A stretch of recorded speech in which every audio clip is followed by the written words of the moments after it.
E também a nossa palestrante, que é advogada e gestora do escritório Ellen Franceschini Advogados, com atuação destacada no contencioso estratégico civil, articulista e palestrante, conselheira da OAB do Rio de Janeiro, doutora Ellen Franceschini.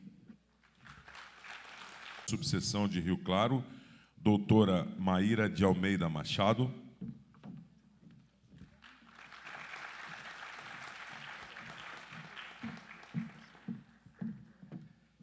Convido também a representante da subseção de Mendes, doutora Fabiana de Araújo Pereira.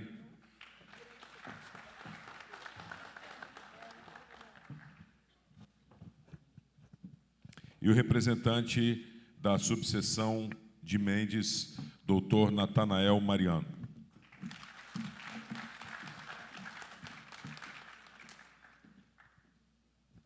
Passo a palavra aos mediadores, então, para que tenha início o painel. Primeiramente, boa tarde a todos. Como fui apresentada, meu nome é Maíra Machado, sou advogada, como muitos aqui nessa tarde. Antes de qualquer coisa, eu vou fazer uma pergunta. Quantos aqui têm um celular em mãos?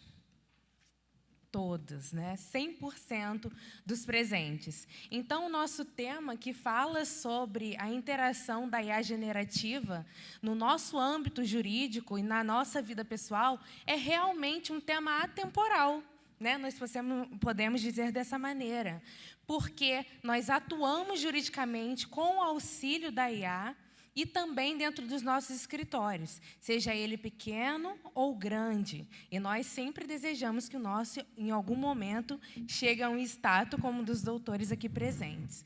Então, eu agradeço pela oportunidade e, neste momento, que nós possamos aqui aprender sobre o tema e implementar nossos escritórios e a nossa vida profissional com esse tema a ser debatido. A palavra está com o doutor Luiz Chacon.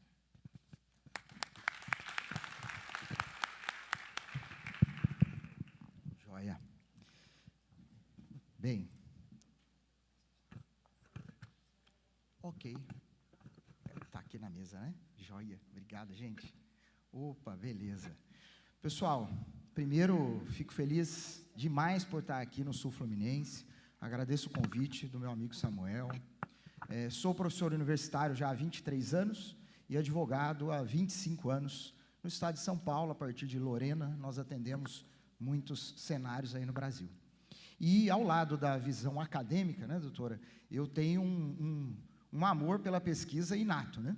E já trabalhei com a editora Saraiva muitos temas de gestão de escritórios e outras coisas.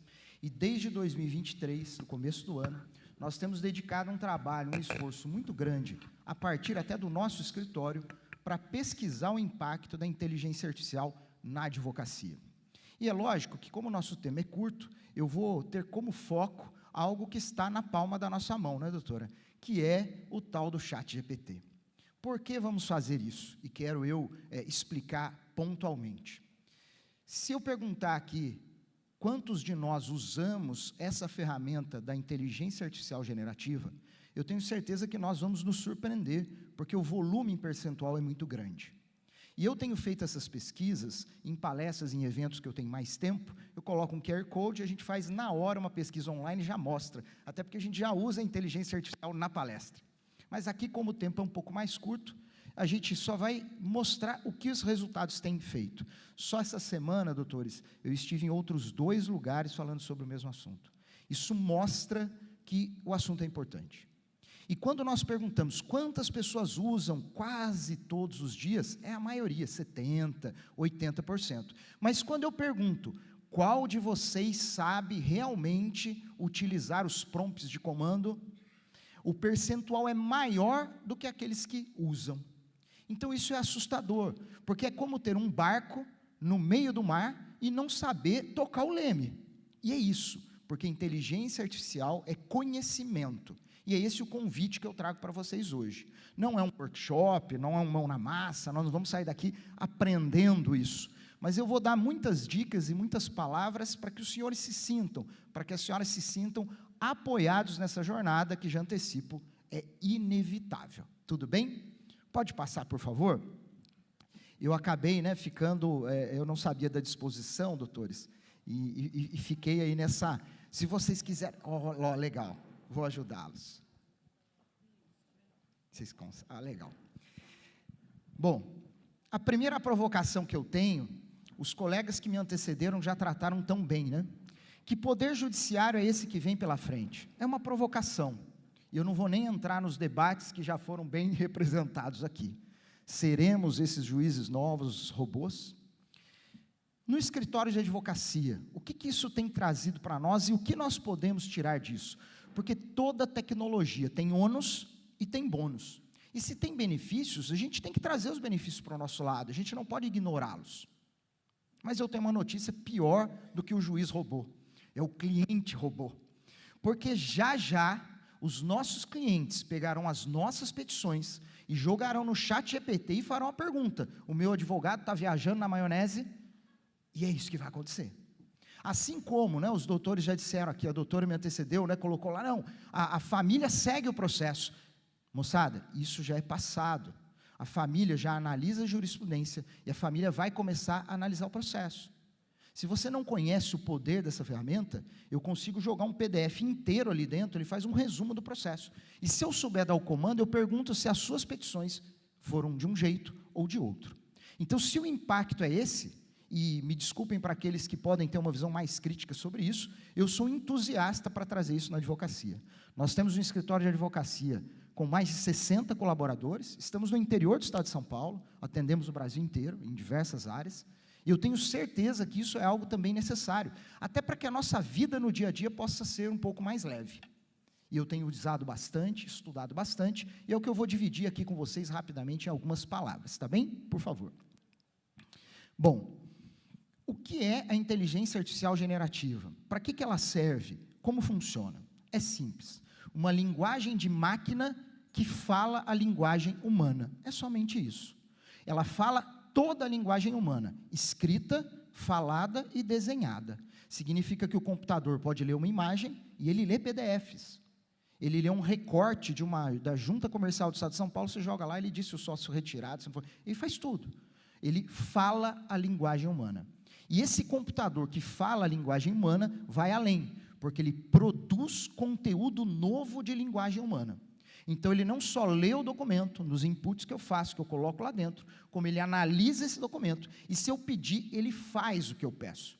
E essa é a grande diferença dessa ferramenta com o Google, porque o Google é um buscador, essa ferramenta é um fazedor, ele faz o que eu peço. E nós precisamos ter esse olhar, porque o que ele usa para fazer tudo isso? Toda a rede mundial de computadores, todas as informações, é o que ele usa. Ele vai lá, busca essa informação e usa. Nas versões pagas dessa ferramenta GPT, por exemplo, ele acessa a internet em tempo real. E nos comandos eu peço que ele acesse apenas o site do Planalto, para não ter erro. E ele vai lá no site do Planalto e vê a lei que eu estou pedindo para ele ver. Isso é uma rede neural informatizada gigantesca. Mas como é que ele trabalha? E eu vou falar isso simplesmente, probabilisticamente. Como é que ele monta um texto? De que maneira ele produz linguagem humana? É simples.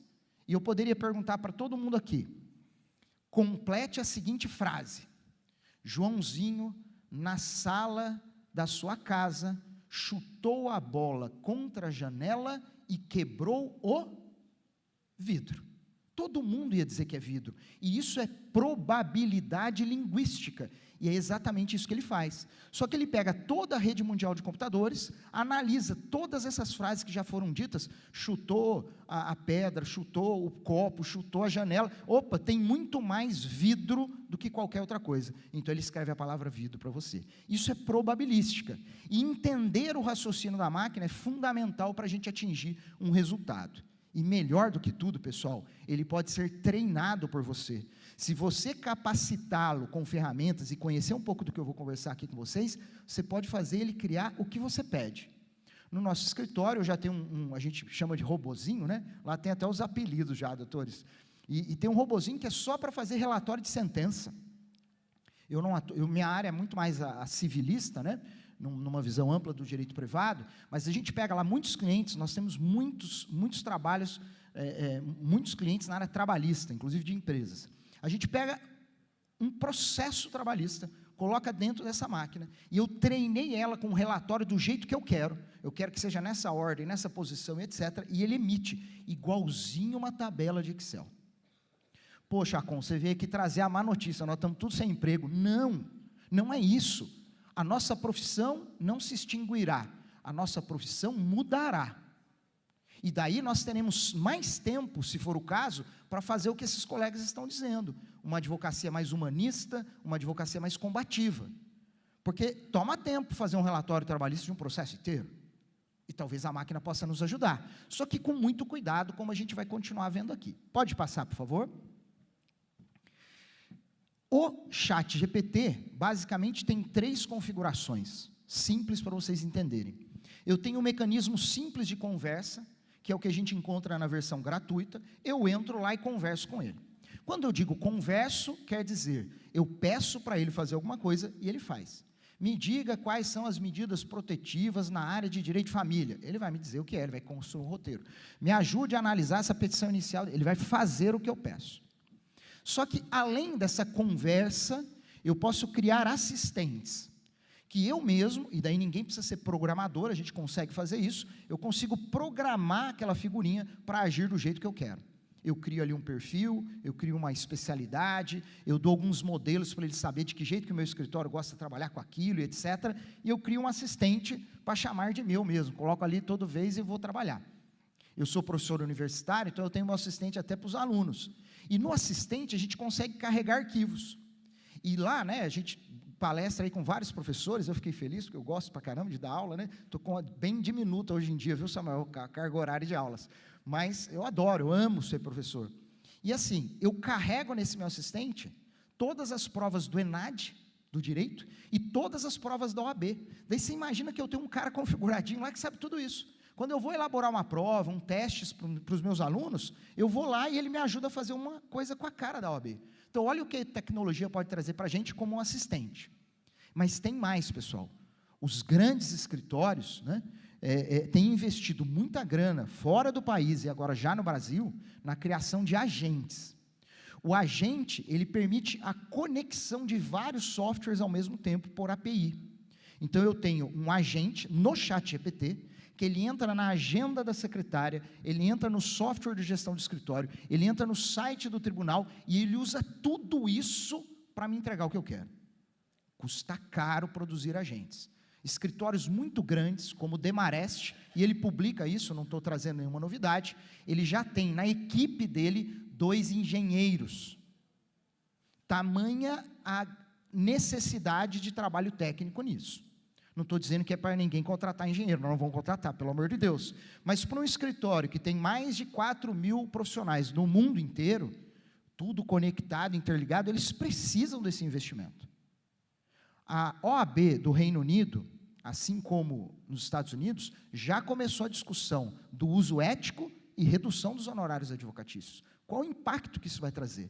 Afinal de contas, se eu precisava de 4 horas para fazer uma coisa, talvez agora eu faça usando a tecnologia em 40 minutos.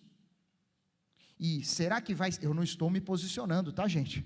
Eu estou dizendo que já é uma discussão fora do Brasil, e chegará no Brasil. Está lá por enquanto, porque essa coisa ainda está começando entre nós. Está bem?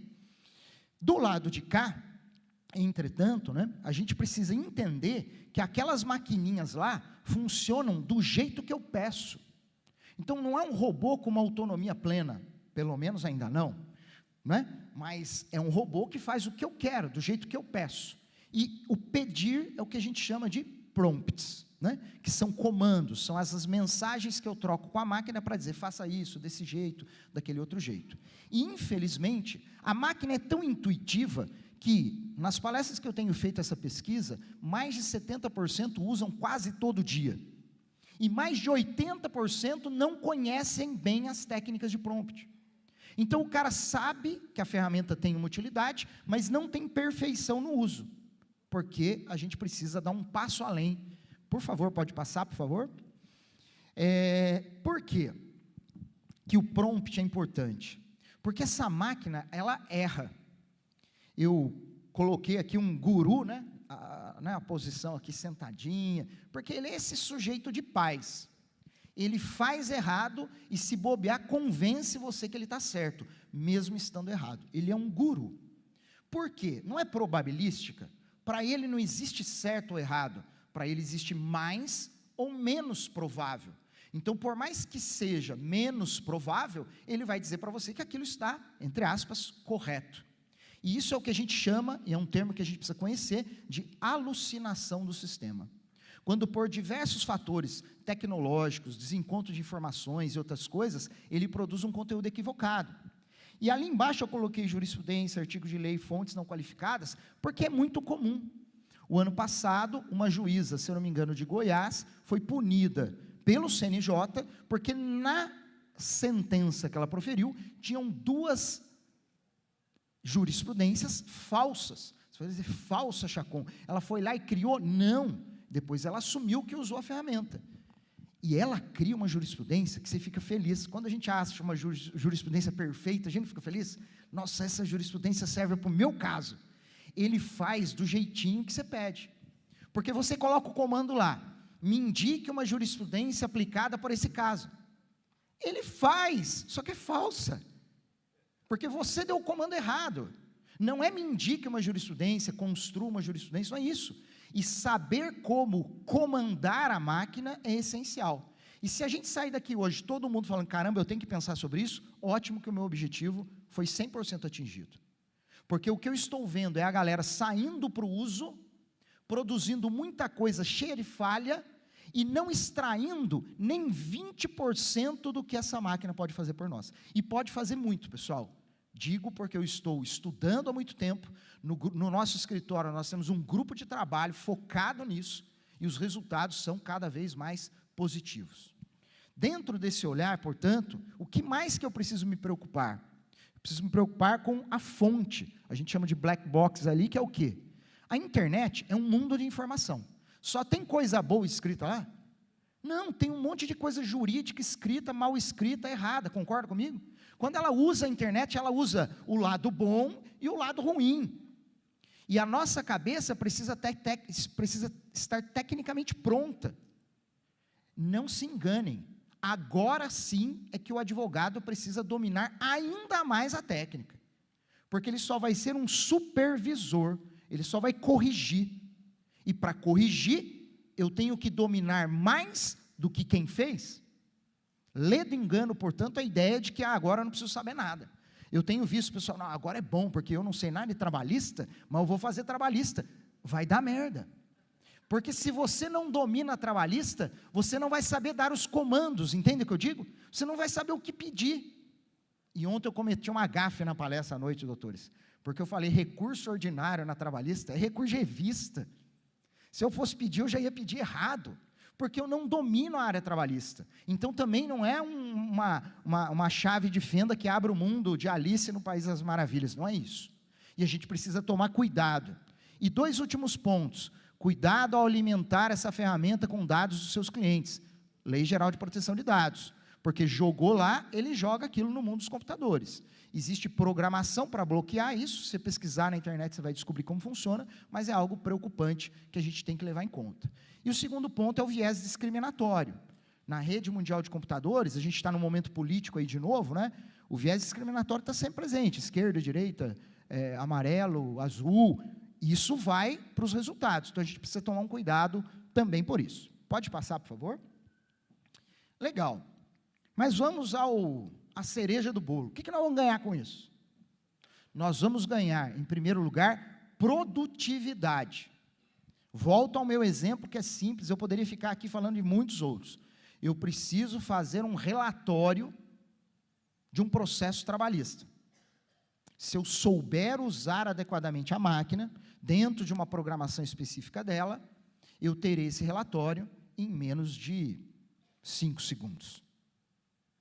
Lógico, eu já estudei antes, eu já ajustei a máquina, eu sei dar o prompt, tá claro? E daí eu consigo produzir aquilo. E consegue, pessoal, consegue. Ontem na OAB que eu estive, né, na comarca de Lorena, eu estive lá para um workshop, então foi computador na mão e só mostrando para o pessoal como funciona. O povo fica louco, quem nunca viu fica maluco, não entende o potencial que nós estamos falando. Produtividade. Eu não tenho dúvida. Nós vamos conseguir fazer mais em menos tempo. Segunda questão, abrangência. A nossa cabeça é limitada. A gente vai estudar um caso, você pode ser expert em qualquer área do direito. Mas a gente é limitado, a gente esquece, a gente não lembra, e aquela coisa toda. Essa maquininha não cansa, ela não tem limite. Eu fui fazer uma petição inicial para solicitar a inclusão de um parente no plano de saúde de uma família. Resumindo, é isso. E é uma área que eu atuo bastante. Eu fui fazendo pesquisas ali e tal, comecei a trabalhar no ChatGPT a petição inicial. Quando eu pedi para ele fazer lá o fundamento jurídico numa parte, ele me trouxe súmulas da Agência Nacional de Saúde, da ANS. Eu não sabia que a ANS tinha súmula. Isso é abrangência, doutor, abrangência. Foi aonde a minha cabeça não iria.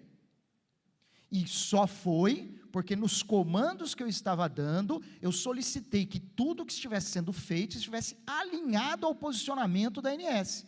Daí ele foi lá no site da ANS, trouxe 2 súmulas, e olha, me ajudou pra caramba. Isso é abrangência. Então eu tenho produtividade, eu tenho abrangência como consequências imediatas. E dependendo do trabalho, eu ganho também com padronização. Porque às vezes na advocacia a gente não pega lá um modelinho, pega uma inicial que eu já fiz, começa a fazer. Se eu ensinar ele vai fazer exatamente do jeito que eu gosto. Se eu falo A primeiro, se eu falo B, né, se é pela parte autora, ou se é pela autora, do jeito que você gostar. Eu padronizo, eu treino ele.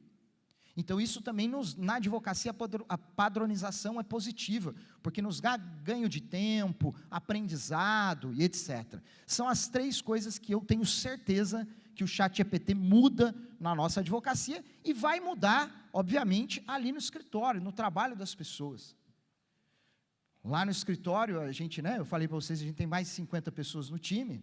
Quando a gente começou com as oficinas no ano passado, a primeira coisa que levanta a mão pergunta assim, será que nós vamos trabalhar menos? Eu digo para eles, se Deus quiser, porque é o que eu quero também. Talvez todo esse ganho venha para nós com esse significado. E dá para trabalhar com o quê, Chacon? Contratos, petições, relatórios, estudo de caso, dá para fazer o que você quiser. Só que para isso, e daí são os 2 passos finais, para isso eu tenho que convencê-lo do seguinte, pode passar, por favor? Pela idade de muitos aqui, eu vou poder fazer a brincadeira, 25 anos de advocacia, né, eu fiz 50 anos esse ano, então eu vou poder fazer, mesmo que alguns mais jovens não entendam. A gente aprendeu a escrever numa cartilha que chamava Caminho Suave. Letramento. Na primeira série, quando eu comecei lá na primeira série, eu aprendi a escrever, isso se chama letramento. Nós precisamos ser letrados nessa tecnologia. E é estudar mesmo, pessoal, senão você não vai extrair o que ela te entrega. Letramento. Nós precisamos nos preocupar com literacia, que são 2 palavras novas. Quem já estuda um pouco o ChatGPT já viu isso. Literacia, uso adequado da língua portuguesa. Porque ele não faz o que eu peço. Então eu coloco lá, elabore um contrato completo. E eu escrevo, elabore um contrato complexo. Concorda comigo que são 2 coisas diferentes? Completo e complexo. Só que ele é máquina, é linguagem binário, 1001, ele vai ler complexo, ele vai fazer complexo. Agora, o que significa complexo? Então, o advogado, a advogada, no momento de trabalhar com os prompts, vai ter que trabalhar cada vez melhor com a sua língua portuguesa, para pedir com exatidão aquilo que você precisa. E com letramento e literacia, nós vamos dominar os prompts. Se ninguém conhece isso, eu já vou dizer, pode tirar uma foto ali, porque se você dominar só o que está ali do lado, nossa, já é 50% de caminho andado. A elaboração dos comandos, a elaboração dos prompts, a criação desse texto, quando eu acesso o sistema, né? O slide não está aparecendo muito bem, mas para quem conhece o ChatGPT, aqui no final está a barra dele, né? Com os botões aqui. Quando a gente acessa o sistema, a gente escreve nele. E escrever os comandos, ou dar os comandos, os prompts de comando, devem ter características. Primeira característica, contextualização. Então não é chegar lá e falar, faz um contrato de prestação de serviço. Não, não é isso. É chegar lá e contextualizar. O meu cliente é uma padaria, ela trabalha com pães aquecidos a 150 graus, ela comprou uma farinha, a farinha estava estragada, o produto estragou e contaminou os pães. Eu contextualizo, antes de eu pedir uma petição, antes de eu pedir qualquer coisa, eu tenho que contextualizar. Por quê, pessoal? É simples. Quando eu entro no sistema, ele está olhando para a internet, que é um mundo desse tamanho. Quando eu contextualizo, o que ele faz? Ele coloca a luz exatamente no problema que você tem. E daí ele tem mais acurácia, mais resultado no que ele vai fazer. Além de contextualização, especificidade. Elabora para mim um contrato de prestação de serviços. Tudo bem, de pessoa física ou de pessoa jurídica? Com ou sem vínculo empregatício? Isso é ser específico no comando. Temporalidade. Eu tenho que dizer para ele o tempo que eu quero que ele avalie tais coisas. Porque se eu fizer uma pergunta em aberto, sem temporalidade, pode ser que ele use o Código Civil de 1916, que não está em vigor desde 2002. Então, eu tenho que dizer para ele, legislação vigente, eu gosto de pedir para ele lá no site do Planalto, temporalidade, senão ele pode errar. Ele já erra sendo bom o comando, se for ruim, pior ainda. Casuística. Nós não vivemos de casos? Quantos casos os colegas que me antecederam falaram? A gente não vive de caso? Conta o caso, que ele adora. Porque com base no caso, ele organiza as ideias dele. Ele trabalha com casuística. Outra palavrinha, comparação. Ele é melhor do que a gente nisso. Se você falar para ele, compare um contrato de trabalho de um representante comercial com vínculo empregatício e um baseado na lei de representação comercial. Ele vai comparar. Daí você vai dizer, o meu cliente é uma indústria farmacêutica que quer contratar funcionários desse jeito. Os caras vão para a rua, viajam de avião, ficam dias fora. O que é melhor, esse ou aquele? Então, primeiro eu peço para ele comparar. Ele compara. Depois eu pergunto o que é melhor para o meu cliente. Isso é o que a gente chama de técnica de comparação. E a abrangência, eu já expliquei para vocês com a questão da ANS, né? Quando eu pergunto, eu digo para ele, vá até tal lugar, localize em tal cenário. Então, ele vai vasculhar aquilo para mim. Se nós tivermos a capacidade de usar o ChatGPT só com esses comandos, já estaremos muito à frente da maioria. Repito, né? E daqui a pouquinho nós já vamos finalizar. Quando eu faço essas pesquisas com os advogados, eu percebo que a galera está usando, mas a galera não tem a mínima noção disso que está aqui. E isso aqui é o básico do que se tem hoje a título de letramento para saber usar a ferramenta. Está claro? Além disso, tem outras coisas. Muda para mim, por favor. Que é o quê? Técnicas mais complexas. E eu coloquei algumas ali para vocês dentro desse olhar, né? Primeira delas, eu aprendi fazendo lá no escritório, a gente trocando ideias nesse grupo de trabalho, e uma advogada levantou a mão e falou, professor, assisti lá, eles me chamam de professor, porque lá na nossa região, quase todo mundo passou pelas minhas aulas de Direito Civil. Eu sou professor no Unisal, lá em Lorena, na Faculdade Salesiana, há 22 anos já. Então, advogado, geralmente, a turminha passou pelas minhas aulas.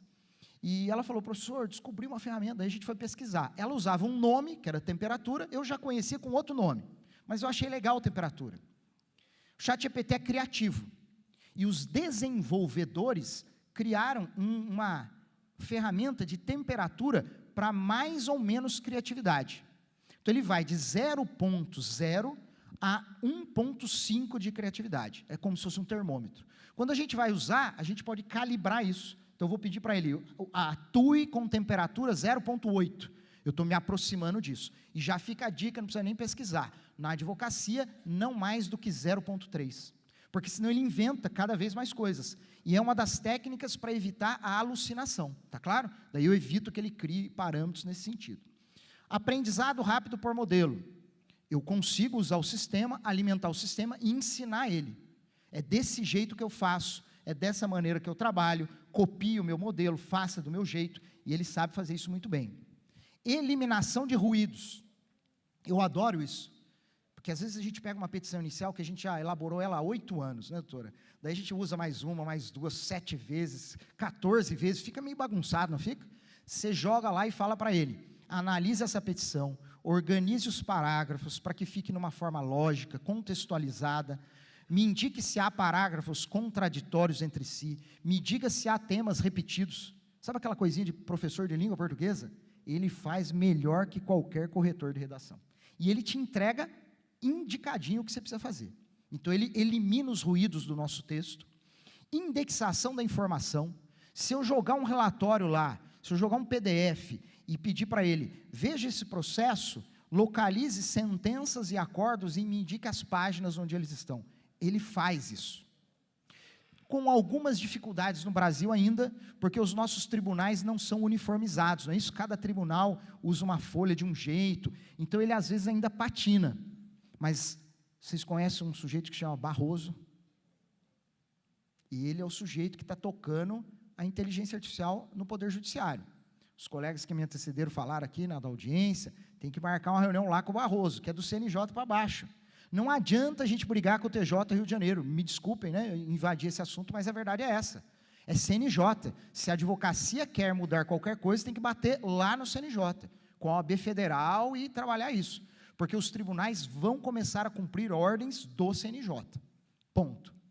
Árvore de pensamento, eu fiz uma árvore bonita aqui, né, na verdade eu não, minha filha que é designer, ela que montou tudo isso para mim, belezinha, né, Helena? Árvore de pensamento é uma técnica. Se eu souber trabalhar esse comando, e eu não vou ter tempo de apresentar isso hoje para vocês, né? Mas eu peço para ele assim, com base nesse caso, com esses fatos, me diga, quais são as repercussões no direito penal? Ele abre um tronco para o direito penal. Me diga quais as repercussões no direito civil? Ele abre um tronco para o direito civil. Ele faz uma árvore de pensamento de várias áreas do direito, de várias consequências daquele fato. E isso é fantástico para nós, né? Eu atuo muito na área empresarial, então às vezes chega um cenário lá de perna para o ar, e ele nos ajuda não a terminar o trabalho, mas ele nos ajuda a organizar. Sabe aquela reunião de brainstorm que a gente vai, faz e joga, e é assim, vamos fazer? Ele começa isso para a gente. E o ganho de tempo, de acurácia é fantástico, né? Cadeia de pensamento, ele organiza em passo a passo. Ele faz, se a gente quiser, a pauta de atendimento de um cliente. Eu jogo o processo, é uma inicial, o cliente foi citado, ele verifica aquilo lá, ele me entrega o passo a passo. Pergunte isso, pergunte aquilo, solicitar o documento, é a técnica de cadeia de pensamento. E escala de pensamento é uma técnica interessante e que a gente usa muito, que é alimentar o sistema aos poucos. Então, ao invés de pedir para ele, faça tal coisa, eu vou mostrando para ele, olha, no direito tem lá os princípios do direito administrativo, daí ele vê aquilo lá. E aqui a Constituição Federal faz essa coisa, eu vou escalando ele, até que chega num ponto que eu digo, agora leia essa petição e me diga como esses princípios se aplicam nesse caso. Isso é escala de pensamento, isso melhora demais os resultados dele, e eu digo isso por experiência própria. Então, vocês imaginem, né, e não quero ser eu, longe de mim ser desrespeitoso, mas como professor que sou, quero chegar chacoalhando para a turma e falar, se eu não sabia nem os prompts anteriores, que é o básico, isso daqui é o que me faz entregar um resultado muito mais eficiente. Só que a gente tem que estudar um pouco, obviamente, né, o nosso convite é para isso. Por favor, pode passar. Estou terminando, doutora. E agora, José, né? O uso da IA é inevitável, não há discussão, nós usaremos, e mais impactante do que foi a chegada do processo eletrônico, será o impacto da inteligência artificial. Eu advoguei nos dois mundos, né, 25 anos, então eu advoguei no papel, fui no balcão, despachei lá com caneta, fiz tudo aquilo, só que eu já estou acompanhando um cenário que é de nova mudança, e quando o Samuel me convidou, eu falei para ele, eu vou trazer um tema novo, porque nós precisamos falar sobre isso, nós precisamos nos treinar para isso, porque é a nossa vida, é a nossa profissão, e eu acho mesmo que é inevitável. E eu adorei as duas falas que surgiram aqui antes, né? Nada substitui a mente humana, pessoal. Não é uma coisa, né, de dizer que estamos perdidos, não é isso, é uma ferramenta de trabalho que nós usaremos. Domínio técnico do advogado é vital, porque eu já lhe disse, você será o supervisor. E se você vai corrigir o que ele faz, você tem que saber mais do que ele, porque senão você não vai identificar o erro. Então, cada vez mais teremos que ser especialistas e estudiosos constantes. Boas práticas na advocacia são essenciais. Um uso ético da tecnologia. Uma coisa que eu já tenho enfrentado, né, nas conversas que eu tenho tido sobre o assunto, é em que momento nós teremos que avisar os clientes que nós estamos usando. Que nós teremos. Tá? É preciso. No Conselho Federal de Medicina, o médico que faz um laudo com base em inteligência artificial, ele já tem que avisar o paciente que ele usou inteligência artificial. Nós não somos de outro mundo, nós somos advogados, eles são médicos, a gente vai ter que avisar também que nós usamos a inteligência artificial. Isso é, né, muito bom. Agora, a partir daqui, o que eu gostaria de dizer? Se aventurem a estudar, a pesquisar, a trabalhar com esses temas. Muito cuidado com as coisas que estão vendidas na internet. Tem muita coisa ruim, que não ensina nada e te cobra lá R$ 29,90 para você pagar e ver que não era para nada. Muito cuidado com isso, mas tem muita coisa boa também, produzido por advogados, por advogadas, e às vezes até pelo pessoal de tecnologia da informação, é só pesquisar. Mas é letramento. Se a gente não estudar, a gente não vai saber utilizar, tá bem? Eu vou deixar os meus contatos.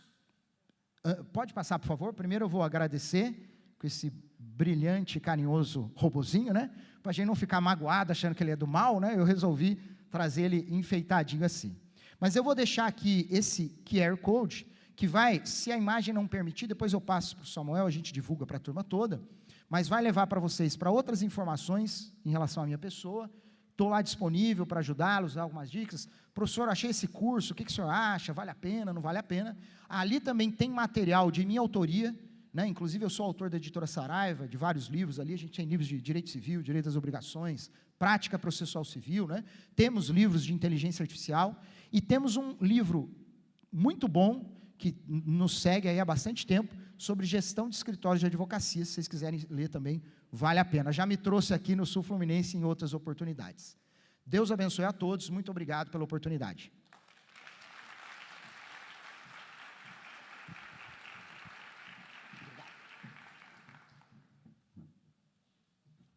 Vou ficar do lado de vocês aí.